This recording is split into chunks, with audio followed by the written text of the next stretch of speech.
आज हम बनाएंगे बहुत ही टेस्टी, हेल्दी, कम तेल मसालों में झटपट बनने वाला सुबह के नाश्ते के लिए, बच्चों के टिफिन के लिए पोहा। वैसे तो पोहे कई अलग अलग तरीके से बनते हैं और हम सभी बनाते हैं, लेकिन एक बार अगर आप मेरे तरीके से बनाएंगे तो इतना ज़्यादा आपको पसंद आएगा कि बार बार और हर रोज़ बनाएंगे और सभी खाने के बाद आपकी तारीफ करते नहीं थकेंगे। दोस्तों, आज की रेसिपी पसंद आए तो वीडियो को लाइक, शेयर, कमेंट करना बिल्कुल ना भूलें। हेलो दोस्तों, मैं हूं शामली। चलिए वीडियो शुरू करते हैं। तो झटपट इस हेल्दी टेस्टी रेसिपी को बनाने के लिए स्ट्रेनर पे रखिए 2 कप पोहे। तो यहाँ पे मैंने मीडियम साइज वाले पोहे का इस्तेमाल किया है। बिल्कुल भी पतले वाले यानी कि थिन पोहा ना ले, वरना हमारा नाश्ता खराब हो जाएगा। ये दूसरा कप पोहा। और अब हम पोहे को रूम टेम्परेचर के पानी से धो लेते हैं। तो इसी तरीके से स्ट्रेनर पे रखते हुए धोए, बिल्कुल भी पोहे को हमें नहीं फुलाना है। तो हाथों से इस प्रकार धो ले। आप नलके के नीचे भी यानी किचन में भी धो सकते हैं। तो पोहे साफ हो चुके हैं, लेकिन अभी भी थोड़ा मोड़ा पानी है और हमें पानी बिल्कुल भी पोहे में नहीं चाहिए। इसलिए इसी तरीके से स्ट्रेनर पे रहने दें ताकि बूंद बूंद पानी निकल जाए। तब तक हम आगे की तैयारी करते हैं। और अब यहाँ पे मैंने लिया है एक मीडियम साइज का कच्चा आलू को छील लिया है और छोटे छोटे टुकड़ों में काट लिया है और आलू को धो लिया। तो चलिए अब हम नाश्ता बनाना शुरू करते हैं। तो यहाँ पे मैंने कढ़ाई चढ़ाया है और अब मैं 2 चम्मच सरसों का तेल डाल रही हूँ। तो सरसों के तेल में बहुत ही टेस्टी पोहा बन के तैयार होता है, लेकिन आप चाहे तो कोई दूसरा कुकिंग ऑयल भी ले सकते हैं। तो तेल गर्म हो चुका है, तो सबसे पहले हम आलू को फ्राई कर लेते हैं। आप चाहे तो आलू को 2 मिनट बॉईल करके भी फ्राई कर सकते हैं, लेकिन हमने छोटे छोटे पीसेस काटा है ना, तो इस तरीके से भी पक जाएंगे। तो डाल दें। तो चलाने के बाद ढकते हुए हम मीडियम फ्लेम पे 2 मिनट के लिए आलू को फ्राई कर लेते हैं। तो 2 मिनट हो चुका है और देखिए आप, क्रिस्पी आलू हमारा तैयार है। तो ऑयल से निकालने से पहले हम 1/4 टीस्पून नमक डाल देते हैं ताकि आलू में नमक समा जाए। 30 सेकंड और हम फ्राई कर लेते हैं। तो लीजिए, आलू को हमने फ्राई कर लिया है और बहुत ही अच्छे से पक गए हैं। तो टोटल 3 मिनट का टाइम लगा है। तो बस प्लेट पे निकाल लीजिए और अब मैं आपको दिखाती हूँ। देखिए, बहुत ही क्रिस्पी है और अंदर से जूसी, कितने अच्छे से आलू पक गया है। और अब हम कढ़ाई में डाल देते हैं आधा कप कच्ची मूंगफली। तो मूंगफली की मात्रा आप 1-2 चम्मच कम कर सकते हैं। मीडियम फ्लेम पे हम 3 मिनट के लिए मूंगफली को भी भून लेते हैं। बहुत लोग मूंगफली खाना पसंद नहीं करते, तो ऐसे में आप 8 से 10 पीस काजू को तोड़ के भी डाल सकते हैं या फिर बिना काजू मूंगफली का भी पोहा बना सकते हैं। तो लीजिए, मूंगफली भी भुन चुकी है। ऑयल से बाहर निकाल लें, तो आलू वाले प्लेट में ही निकाल लें। तो अगर आपको कढ़ाई में ऑयल कम लगे तो 1 चम्मच डाल लीजिएगा। और अब हम तड़का में डालते हैं हाफ टी स्पून राई। राई चटक जाए तो डाल दीजिए हाफ टी स्पून जीरा, 2 चुटकी हींग। तो हींग डालने से बहुत ही अलग स्वाद आता है और टेस्ट बढ़ जाता है। और अब 1 हरी मिर्च डाल दें। तो हरी मिर्च को मैंने थोड़े मोटे टुकड़ों में काटा है ताकि बच्चों को दिक्कत ना हो। मिर्च डालने के बाद साथ में डाल दीजिए 3 से 4 चम्मच कच्चे हरे मटर। तो मटर का सीजन चल रहा है, थोड़ा सा पोहा में मटर डाल दीजिएगा तो टेस्ट काफ़ी बढ़ जाएगा, खाने में कुछ अलग ही लगेगा और हेल्दी हो जाएगा। मिला लें। तो हमने कच्चे मटर का इस्तेमाल किया है, इसलिए मटर इस तरीके से भुनिएगा तो सॉफ्ट भी हो जाएंगे, यानी कि पक जाएंगे। 1 मिनट मटर को भुनने के बाद डाल दीजिए 1 मीडियम आकार का छोटे टुकड़ों में कटा हुआ प्याज। प्याज को भी हम भून लेते हैं। बीच बीच में चलाते हुए गुलाबी होने तक भूनेंगे। फ्लेम को हम मीडियम कर देते हैं। अभी तक हमने कड़ी पत्ता नहीं डाला है, तो 6 से 8 कड़ी पत्ता डाल दें। मिला लें।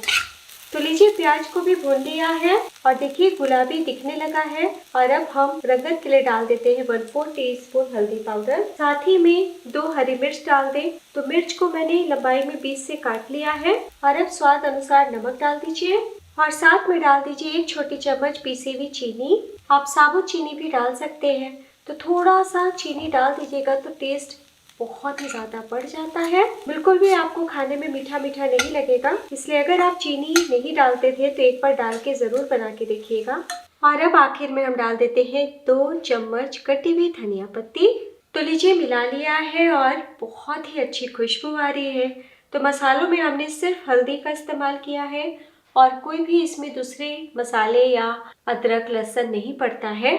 इसी तरीके से बनाइए, बहुत टेस्टी बनेगा। और अब हम आखिर में डाल देते हैं एकदम धीमी आंच करते हुए पोहे। तो एक बार मैं आपको हाथों से छू के दिखा देती हूँ। देखिए पूरी तरीके से पोहा सूख चुका है और कितने खिले खिले हो गए हैं, जरा भी पानी नहीं है। तो डाल दे और पोहे के ऊपर डाल दीजिए 1 छोटी चम्मच नींबू का रस चटपटा स्वाद के लिए। और अब हम हल्के हाथों से मिला लेते हैं। तो पोहा को हम कई अलग अलग तरीके से बनाते हैं। सिंपल तरीके से सिर्फ तड़का के साथ बना लेते हैं, या कांदा पोहा या कांदा बटाटा पोहा।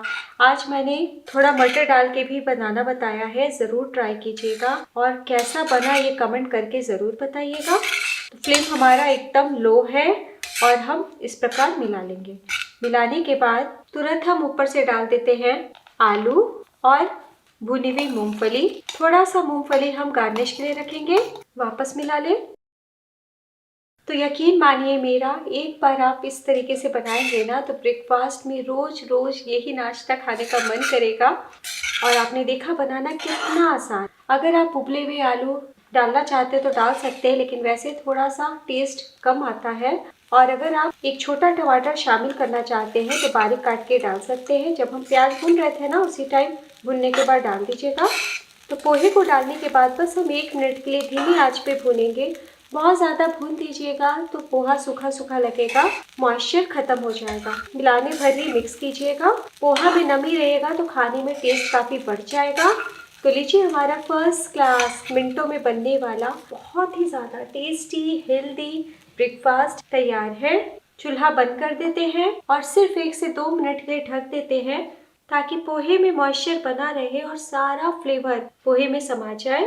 तो चूल्हे से उतार लिया है और अब हम गर्मा गर्म सर्व कर लेते हैं। तो लीजिए दोस्तों, तैयार है एकदम खिला खिला स्वादिष्ट और हेल्दी पोहा। तो देखिए आलू कितना क्रिस्पी दिख रहा है।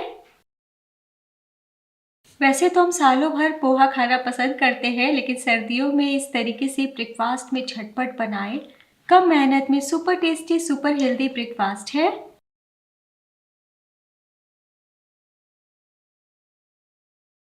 तो सर्व करने से पहले आपकी इच्छा हो तो थोड़ा सा इस प्रकार कच्चा प्याज ऊपर से डालिए, टेस्ट काफी बढ़ जाएगा।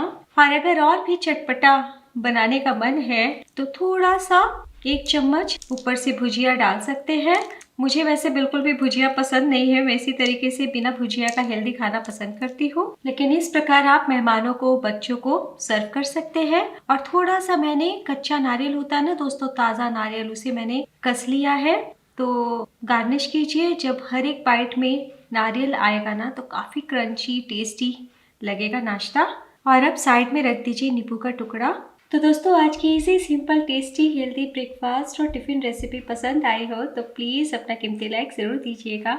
और एक बार आप मकर संक्रांति में भी ज़रूर बनाइएगा। आप चाहे तो पोहे की मात्रा 3 कप या 4 कप भी कर सकते हैं। तो कोई अचार चटनी की आवश्यकता नहीं है। गर्मा गर्म चाय के साथ एंजॉय करें। खाने के बाद सभी तारीफ करते नहीं थकेंगे। तो एक बार बनाना तो बनता है।